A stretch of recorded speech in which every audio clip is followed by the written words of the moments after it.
Titanium memiliki penampilan berwarna putih keperakan dan berbentuk padat pada suhu ruang. Titanium memiliki kelebihan dibanding logam lain, yakni kuat dan juga ringan serta tahan korosi. Titanium lebih kuat 2 kali lipat dari aluminium. Kekuatan titanium juga sebanding dengan baja, meski 45% lebih ringan darinya. Karena itu juga harganya lebih mahal dibanding dengan logam lain. Sebagai perbandingan, harga titanium 15 kali lebih mahal dari harga aluminium. Titanium ditemukan pertama kali oleh ahli kimia Inggris yang bernama William Gregor tahun 1791. Lalu pada tahun 1940, William Justin Kroll mengembangkan proses industri untuk menghasilkan titanium yang bernama proses Kroll. Kemudian sebuah studi Angkatan Udara Amerika Serikat pada tahun 1946 menyimpulkan bahwa paduan berbasis titanium memiliki potensi yang sangat besar. Akhirnya Departemen Pertahanan memberikan intensif produksi untuk memulai industri titanium pada tahun 1950. Awal penggunaan titanium pada industri dirgantara yaitu sejak digunakan pertama kali pada pesawat SR-71 Blackbird. SR-71 Blackbird pertama kali diperkenalkan pada tahun 1968 dan memegang rekor sebagai pesawat tercepat di dunia selama lebih dari 30 tahun. SR-71 Blackbird merupakan pesawat tercepat di dunia yang pernah dibuat. Kecepatannya hampir mencapai 2.200 mil per jam atau 3.540 km per jam.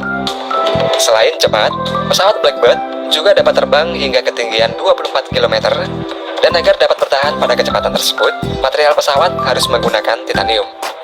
Karena jika menggunakan logam lain, maka pesawat akan meleleh akibat panas yang dihasilkan dari gesekan aerodinamik. Sejak saat itu, titanium mulai menjadi komponen penting dalam industri dirgantara. Sekitar 80% dari titanium digunakan untuk industri kedirgantaraan dan 20% digunakan oleh industri lainnya. Proses pembuatan titanium merupakan proses yang sangat kompleks dan bisa membutuhkan waktu hingga berbulan-bulan lamanya. Metode yang digunakan untuk menghasilkan titanium juga ada beberapa jenis, namun yang paling umum adalah proses Kroll. Secara garis besar, langkah awal dari proses pembuatan titanium adalah menggali biji titanium. Kemudian biji titanium dikirim menuju spiral plant. Pada spiral plant akan mengolah biji titanium yang prosesnya ini mirip seperti mendulang emas. Pada prosesnya, biji titanium akan dihancurkan menjadi ukuran-ukuran kecil lalu dicampur dengan air. Selanjutnya mengekstraksi partikel hitam yang memiliki massa lebih berat pada titanium dengan cara menenggelamkannya ke bagian dasar. Setelah itu biji titanium dimurnikan pada dry mill menggunakan elektrostatik separator yang bertujuan untuk mengekstraksi ilmenit dari mineral-mineral lainnya. Dan dari sinilah kemudian dilakukan proses yang disebut dengan proses Kroll, di mana pada proses ini bertujuan untuk mendapatkan logam titanium dalam bentuk murni. Pada proses Kroll adalah mengubah biji titanium dengan cara memanaskan biji titanium pada tungku dengan suhu 982 derajat Celcius dan diberi klorin. Nantinya biji titanium menjadi titanium tetrachloride atau disebut juga dengan tikel oleh para ilmuwan. Setelah dingin, titanium tetrachloride yang berbentuk cair masuk dalam proses pemisahan antara titanium dengan klorin. Pada proses ini merupakan proses yang sangat mahal. Hal ini dikarenakan pada prosesnya menggunakan material mahal, yaitu magnesium. Dan untuk proses pemisahannya dilakukan dengan memanaskan campuran titanium tetrachloride dan magnesium pada suhu sekitar 800 derajat Celcius selama 4 hari pada tungku. Selanjutnya terjadi reaksi kimia yang membuat klorin terpisah dari titanium. Kemudian titanium yang masih panas dibawa menuju tungku lainnya. Di dalam tungku magnesium kloride pada titanium dipisahkan dan dibawa ke tempat lain. Setelah itu menjadi titanium murni dengan memiliki banyak pori-pori, dan oleh karena itu juga bentuk ini disebut dengan titanium sponge. Proses selanjutnya adalah mengubah titanium sponge menjadi ingot. Langkah pertama adalah menghancurkan sponge menjadi butiran-butiran kecil.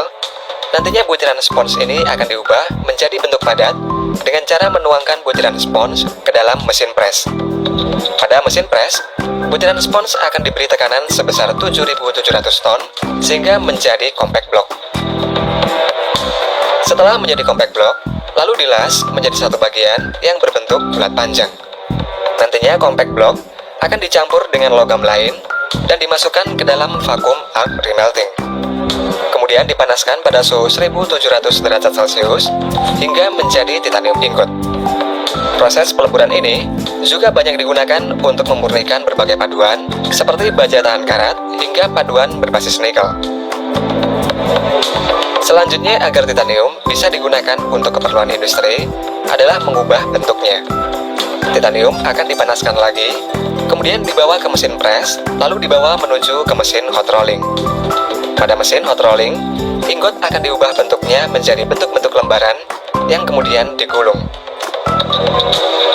Selain bentuk lembaran, bentuk lain seperti ring hingga batang silinder juga sangat diperlukan untuk sebagian besar komponen otomotif hingga komponen pesawat terbang. Karena prosesnya yang sangat kompleks serta membutuhkan material mahal, hal ini juga yang membuat harga titanium sangat tinggi. Untuk mendapat bentuk akhir yang siap pakai, biaya yang dibutuhkan adalah 40% dari total biaya yang dikeluarkan, serta pada prosesnya, material asli yang terbuang adalah sekitar 90%.